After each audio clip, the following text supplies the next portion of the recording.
Hello friends, welcome back to our channel NEET Biology Expert. I am Dr. Parveen. In this lecture series, we are studying Class 12 Biology, Chapter Human Reproduction. In this particular lesson, we are going to study in detail about extra-embryonic membranes. Let's get started. What are extra-embryonic membranes? Extra-embryonic membranes are the layers enclosing the embryo inside the uterus. So see, inside the uterus of the mother, the embryo is there. Okay, that embryo is covered by few layers of the membrane. So such membranes are called as extra-embryonic membranes. It is of basically four different types: chorion, amnion, allantois and yolk sac. So these four structures are together called as extra-embryonic membranes. And these extra-embryonic membranes are developed from trophoblast. So what are trophoblast? We studied the structure of a blastocyst. What is a blastocyst? Blastocyst is a ball or a mass of cell which after fertilization gets developed and gets implanted. Okay, so this blastocyst is the cell mass which gets implanted in the uterine endometrium. When we see the structure of the blastocyst, it has an external single layer of flat cells. So this cells is called as trophoblast cells. Trophoblast cells. Okay, and what is present inside the blastocyst? It has around 20 to 30 number of cells. This is called embryonic cells. Embryonic cells or inner cell mass. So the embryo develops from the embryonic cells, and the outer covering of the embryo, that is extra embryonic membranes, they develop from these trophoblast cells. Okay, and these structures are present in mammals including human beings, birds and reptiles. So we call them as amniotes. So what is amniotes? Amniotes are the animals whose embryo is surrounded by particularly amnion and chorion. Okay, fine.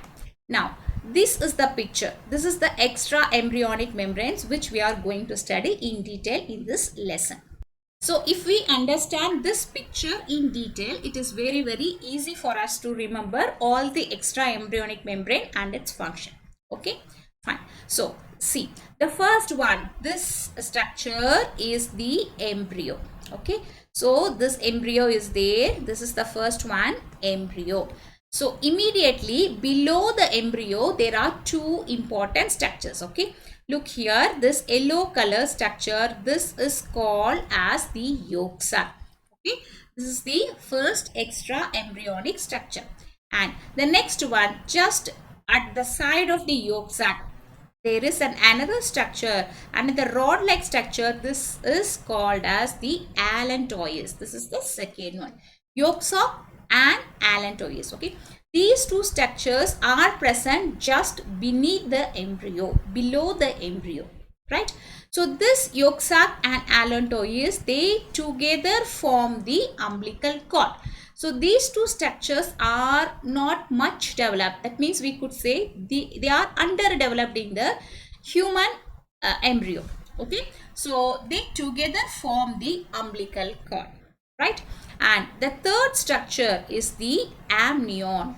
Amnion. So this is the embryo. Just above the embryo here, we could see this blue color layer. Okay, so this is called amniotic fluid.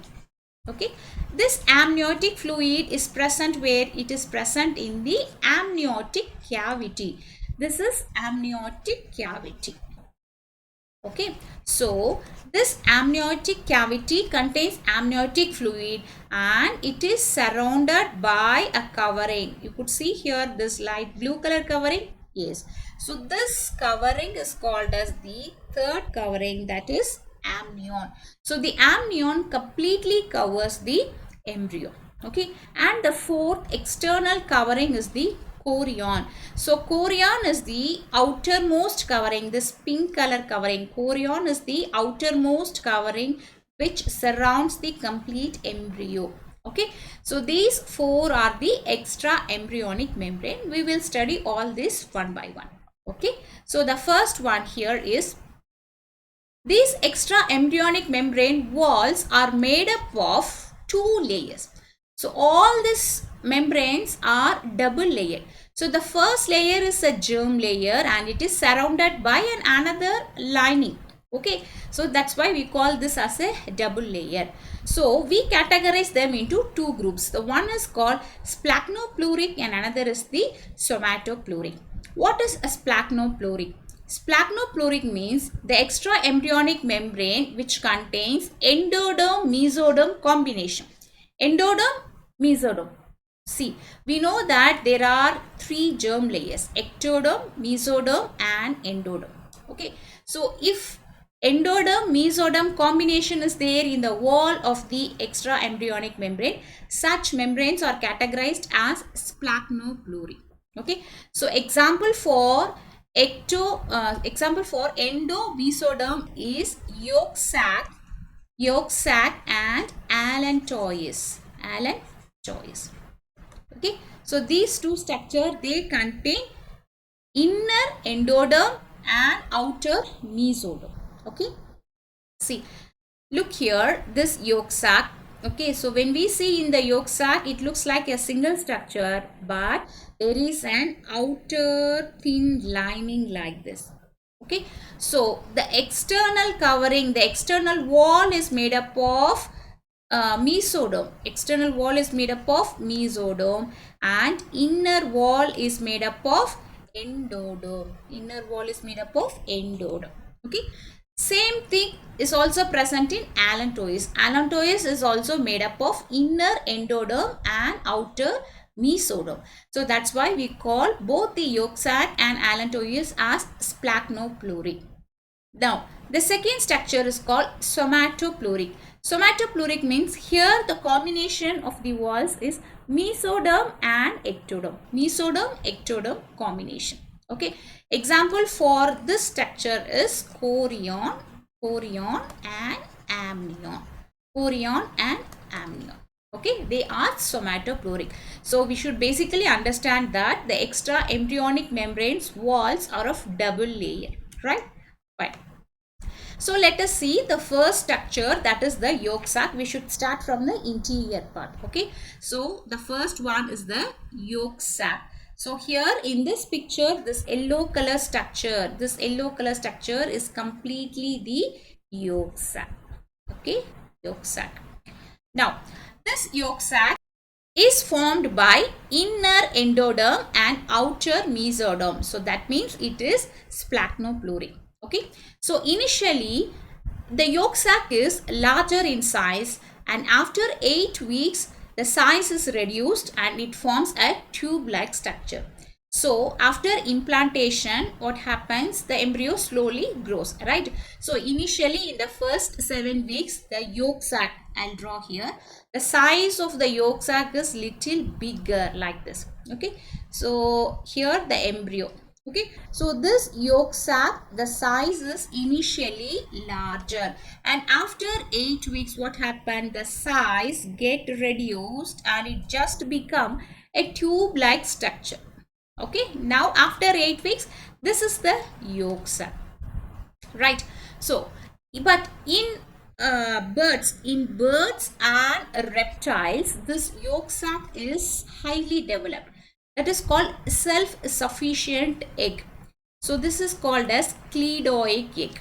So what is cleidoic egg? Cleidoic egg means in such eggs, the yolk sac is enough for the nutrition of the growing embryo. So for example, see here, this is the egg of a hen. Okay, so the embryo is there here and it is attached with the yolk sac. So the bird is laying the egg and it is moving out of the place. The egg is there.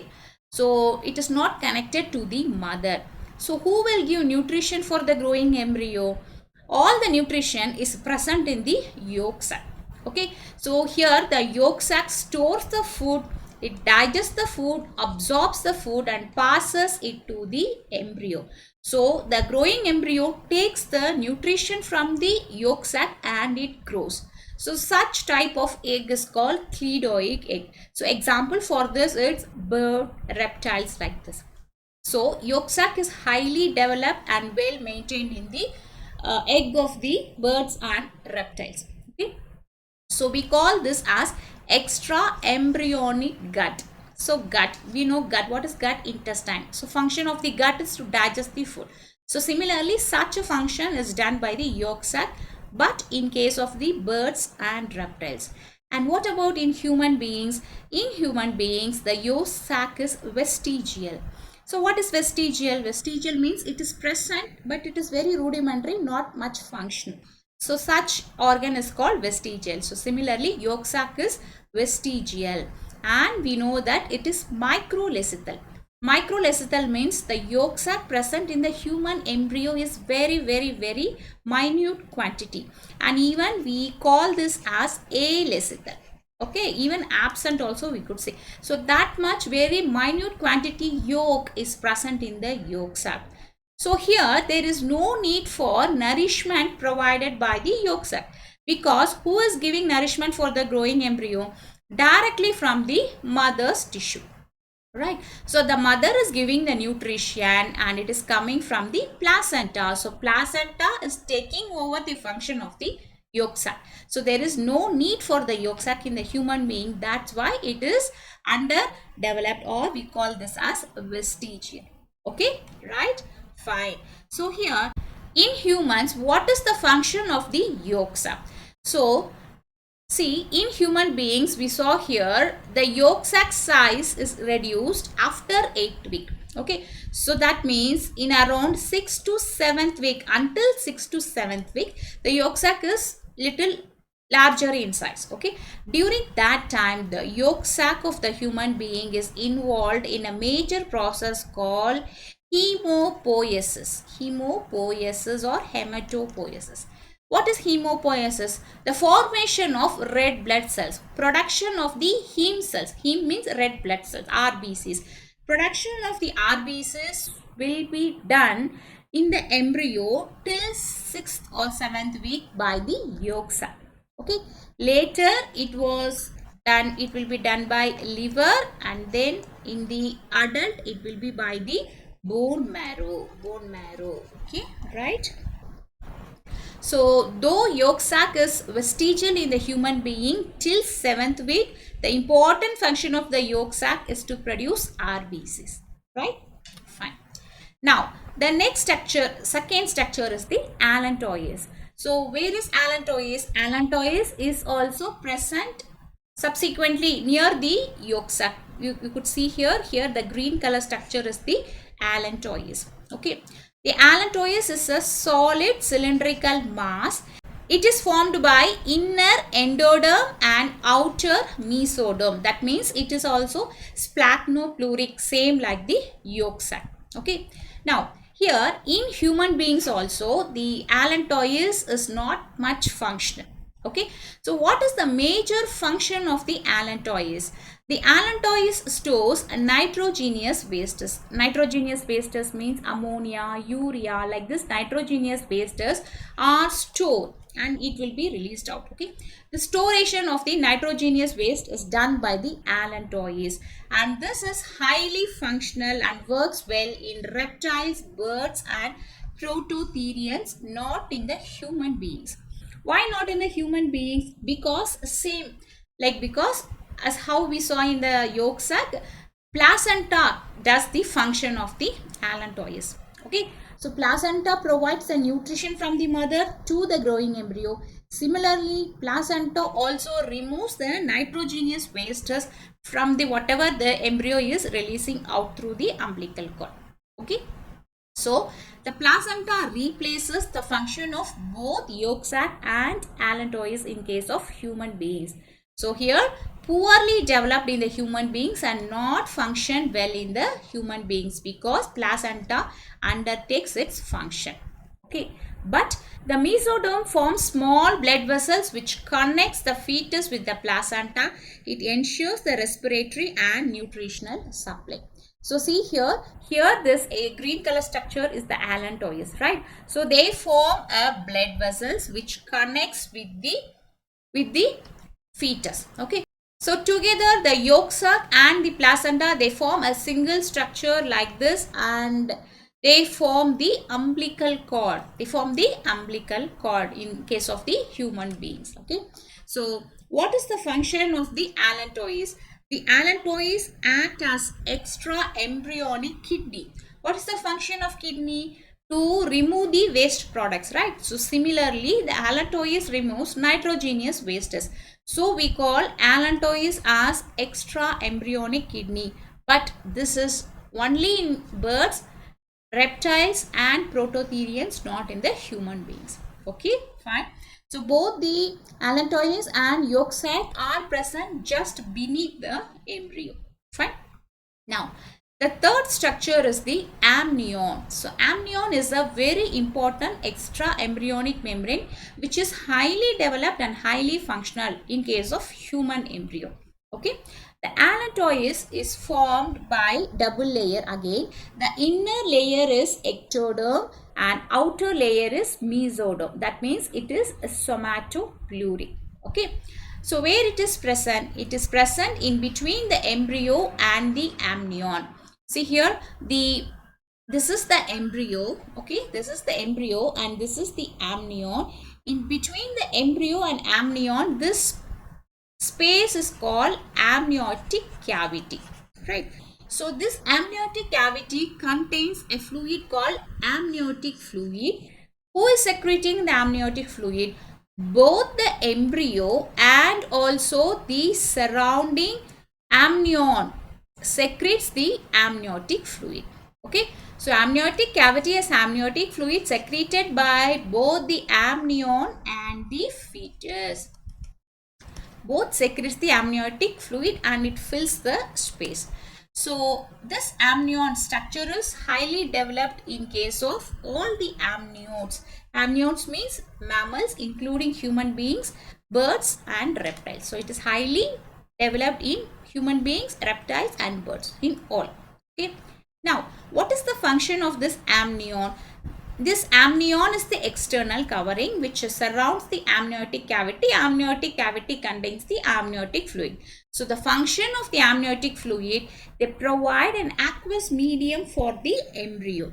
So the embryo is just floating in the amniotic fluid. So it acts as a shock absorber. Amniotic fluid acts as a shock absorber. Okay, right? So this is the third structure, amnion.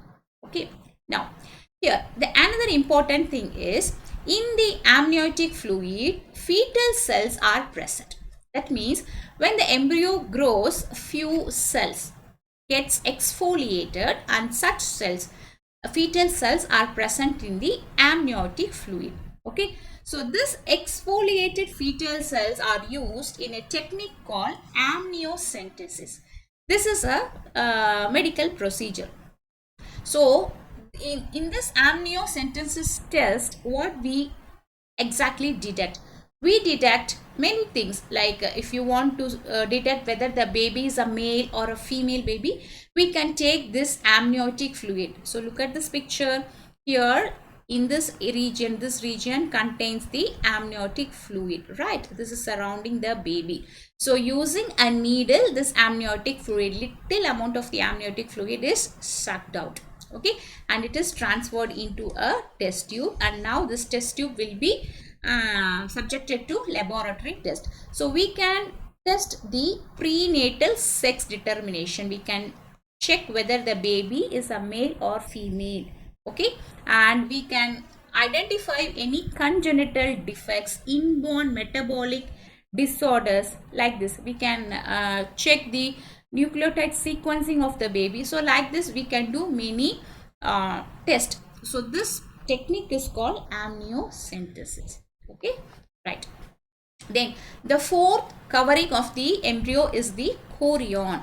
Chorion is the outermost layer surrounding the embryo. That is the exterior outermost covering. So here this pink color covering is the chorion. Okay, so this is formed by again double layer. So inner is the mesoderm and outer is the ectoderm. See, when we see in the amnion, inner is the ectoderm and outer is the mesoderm, right? It just opposite, but the combination is mesoderm ectoderm only.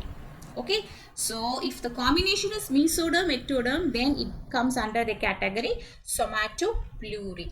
Okay, now, so what is the function of the chorion? The chorion helps in the gas exchange. Gas exchange means when the embryo respirate, it releases carbon dioxide, okay, and it takes oxygen. So this oxygen carbon dioxide gas exchange is done by the chorion, the extra embryonic covering. So we call this covering as extra embryonic lungs. We know lung does this gas exchange, right? So we call this as extra embryonic lungs. But again, this works well in case of reptiles, birds and prototherians, not in the mammals, that means human beings, right? So why not in the human beings? Because again placenta takes over this function. Placenta also participate in the gaseous exchange. So placenta brings the oxygen from the mother's blood, passes to the baby for the respiration. Once the baby respires, the waste product carbon dioxide is released out, and again the placenta releases the carbon dioxide, passes the carbon dioxide, the mother expels the carbon dioxide. Okay, so placenta does the function of the chorion in case of human beings. So it is not much functional in the human beings, right? But in human beings, this chorion has another important function.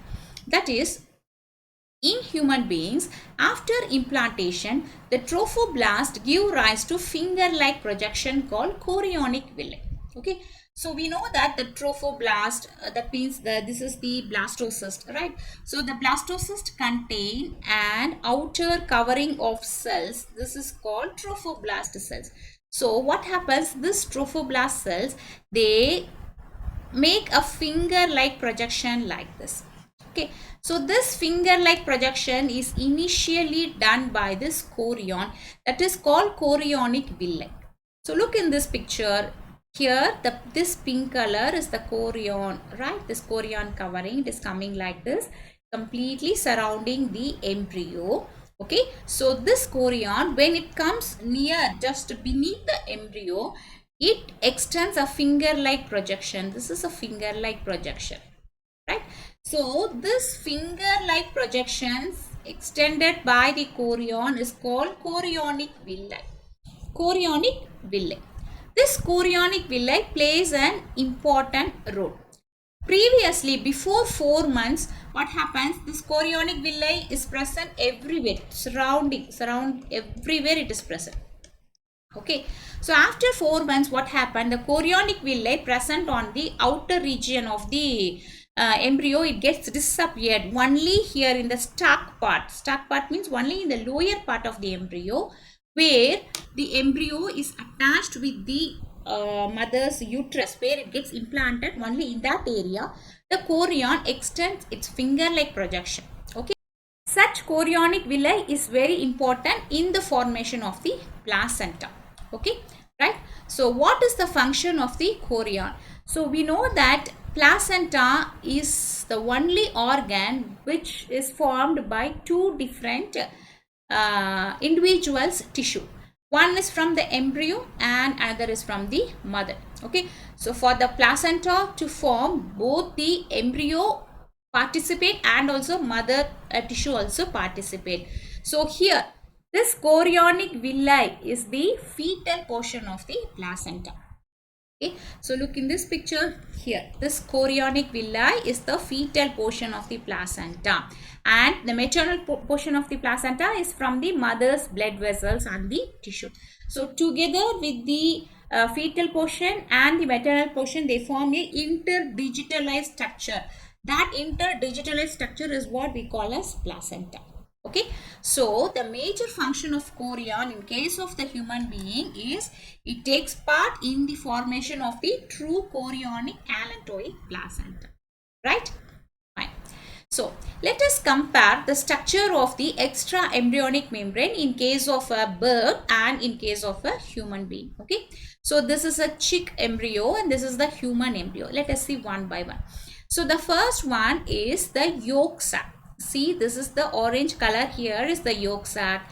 So we could see the yolk sac is a large, highly developed organ, extra embryonic membrane in case of a bird, because the nutrition is provided from the yolk sac only. But in case of a human embryo, see here the yolk sac is a reduced structure. No need for the yolk sac in case of human. Okay.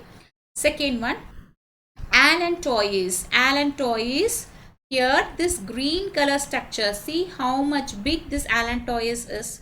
So allantois is also highly developed in case of reptiles and birds. And here also no need for allantois in the human being, and this is also a very much reduced structure in case of human embryo. Okay, but the third structure, amnion. Amnion is a highly important structure in case of human embryo.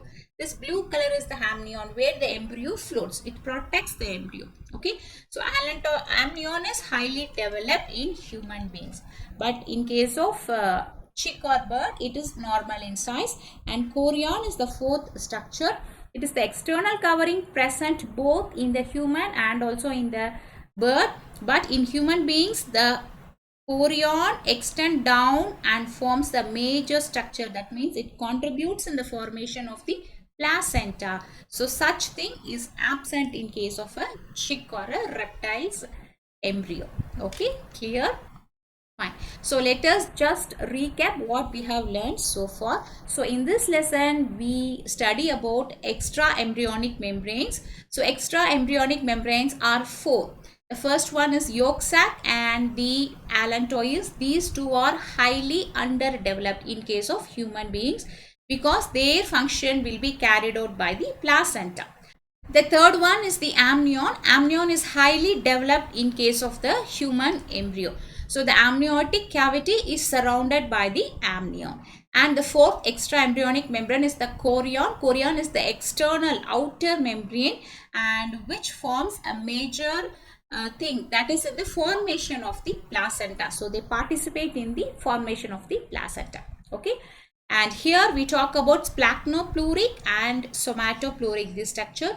So the extra embryonic membrane whose wall, double wall combination is of endo-mesoderm, means we call that as splachnopluric. Example for this is yolk sac and allantois, and another is somatopluric, where the walls are made up of mesoderm and ectoderm.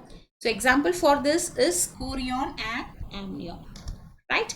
Now here we have some words, that is yolk sac, we call yolk sac as extra embryonic gut, and allantois we call allantois as extra embryonic kidney, and chorion we call this as extra embryonic lungs. But these things are functional highly in case of reptile, birds and prototherians, not in human beings, because placenta takes over all this function. Only the amnion is well developed and it is maintained the suspension. It maintains the embryo in an aqueous medium. Okay, so I hope you understand this lecture. If you like this lecture, don't forget to press the like button and subscribe to our channel Need Biology Expert. So our next lecture will be on the topic gastrulation and embryonic development. Thank you.